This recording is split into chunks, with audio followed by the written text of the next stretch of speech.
to introduce you to a story that we've written. It's called The Peculiar Powers of Pop, the Extraordinary Popping Corn. This is for your children and they are going to love it. One of the characters is a fabulous hedgehog and you'll see him up here on the wall behind me. He's just waiting to enchant your children. If you enjoy this and your children enjoy this, hit the subscribe button below and share it with all your friends because there'll be a lot more exciting stories coming. Ouch! That hurt. It's hot in here. It makes me want to jump. So off I go. I must get out. I'm going to feel a bump. A great big broom came into sight, all hairy and really prickly. It swept poor Popcorn neatly up, so very, very quickly. Down, down, down he slid, into the compost bin. Oh, so smelly, oh, so dark, compost up to his chin. Pop waited and Pop worried, not quite sure what to do. But it was warm and comfortable, and he felt sleepy too. Pop slept and dozed and dozed and slept. It seemed for simply ages, but suddenly he was wide awake as light came in stages. Up, up and up Pop went on a shiny garden spade, then slipped down and down and down to a bright and pretty glade. This one smelt of warm, soft soil and flowers all in bloom, just right for a popcorn seed looking for more room. Then came a sniffling sound. It came from nearby thistles. A wet black nose, then 2 eyes appeared, and fierce-looking prickles. You look upset, my little friend. What is it that disturbs you? Popcorn looked straight at Hedgehog. I don't know what to do. Long and slimy, a smile appeared. Ha ha ha, I'm Wily Worm. So you've made a decision. Your thoughts are now quite firm? Oh yes, I need to find a place to call my home. I really need to settle down where good things can be grown. A thing with many feet and stripes then joined the conversation. Caterpillar was quite clear. Forget all your frustration. There is a place, and you are here, a perfect place to be, full of plants and all that's good, with flowers and trees and bees. Dragonfly and butterfly then fluttered into view to further add their feelings of what Popcorn should do. You'll never find a better spot, a magic place, it's true. Just the thing you're looking for. You'll know just what to do. But finally a fantail said, you won't find anywhere better. Just settle down and do your thing, and nothing else will matter.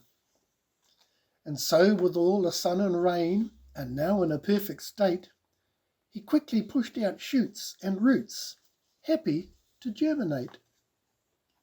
This is a happy ending. Having taken that advice, Pop stayed, grew massive corn cobs, waiting to entice. Children came from all around to harvest corn for popping, and every one of them agreed they'd never seen such cropping. Well, I hope you enjoyed that story. It certainly was a lot of fun, wasn't it? But wait, there's actually more really interesting stuff coming, and it's activities that you can actually do. So, firstly, you can grow your own popcorn. So you wait until it is spring. You buy a packet of popping corn. Popping corn is not the same as sweet corn or maize. You put the corn seeds in a bowl of soil. Then you put more soil on top of the corn seeds. Make sure you pick a bowl with a hole in the bottom. That's important. Water it so the soil is always a little bit damp. Then put a saucer under the bowl to catch any water. Now you see why there needs to be a hole. Then you put the bowl on a sunny windowsill. When the seedling has 4 leaves, you take it outside and you plant it in a sunny spot to grow very big with a corncob. Once the corncob has dark brown tassels on top, you pick it, take off each seed, which is known as a kernel. You have now grown your own popping corn.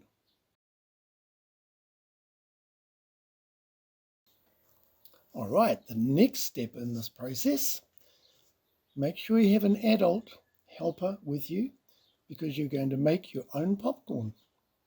So first thing you will need is a tablespoon of butter.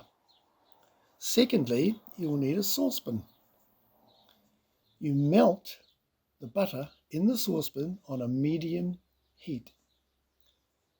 You then add 2 tablespoons of popping corn. Make sure that you shake the saucepan all the time, and if you've got a lid which is a see-through lid on the saucepan, it's going to be so much more fun because you'll be able to actually watch it popping. So hold the saucepan just above the element. Make sure you don't burn yourself. That's what your mum or dad or older brother or sister's for. And keep shaking it. When the popping stops, turn it all out into a bowl. Then the fun part, you get to sprinkle icing sugar, or maybe salt, depending on your taste buds, or your favorite flavoring. Whichever way you do it, you are going to love it, and you will have made it all by yourself. So congratulations. Okay, now we come to another fun part. This is an activity that you can do by yourself or with an adult or somebody older, just in case you need help. This one is find a worm. Now, you're going to have to go somewhere where worms actually live, and they live in soil or dirt or in the ground where there's going to be food. So if you've got concrete all around your house, you might need to go somewhere where you can have permission perhaps to actually go and dig a little hole and look for a worm. All right, so once you've found the worm, have a really close look at it. How does it compare with the one in the story? Is it bigger? Is it fatter? Is it shorter? Is it a different color maybe? Depends which country you were in perhaps. So, can you draw it? That would be a really good thing to do. Then, put it back in its home.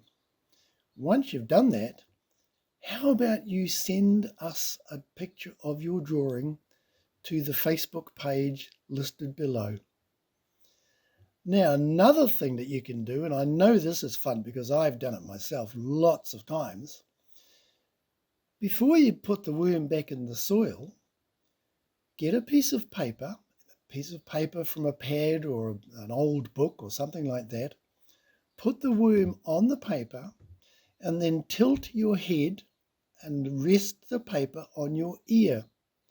What you will hear is absolutely incredible because you will hear the worm moving its muscles so it can move along the paper. And it'll be a little bit of a scratchy sound, but it's a lot of fun. So that's just another thing that you can have a try with. Okay, good luck, good hunting, and bye-bye. All right, now moving on, we've got another activity. And this one is based on, can you find a caterpillar? Now, caterpillars are different from worms. They have feet, and they can move around quite a bit faster. So what you need to do is go outside and look for leaves, and they will have holes in them if you look carefully.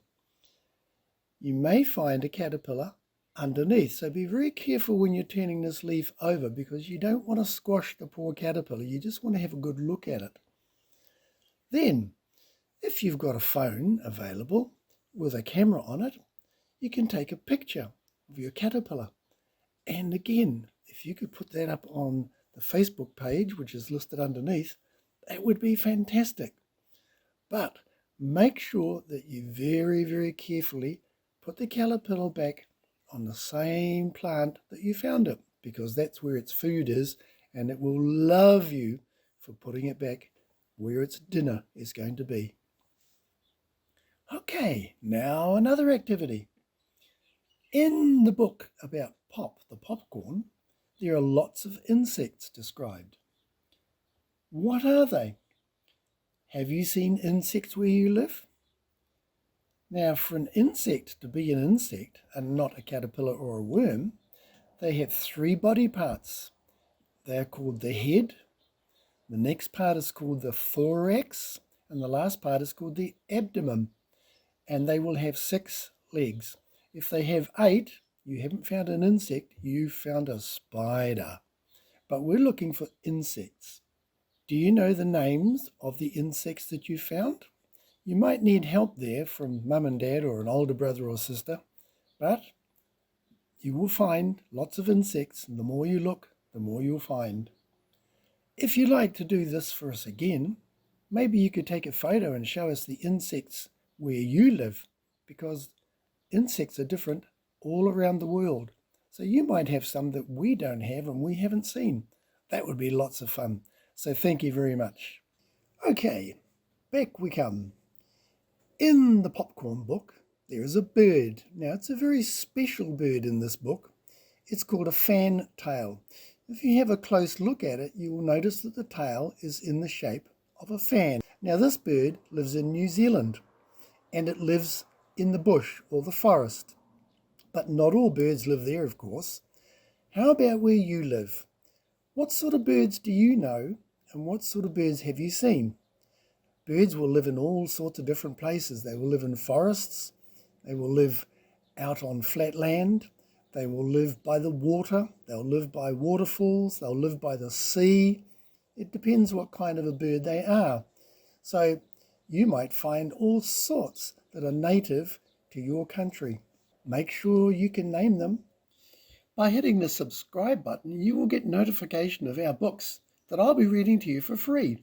Plus, the bonus is, of course, that there will be at least a week's activities for you to enjoy afterwards.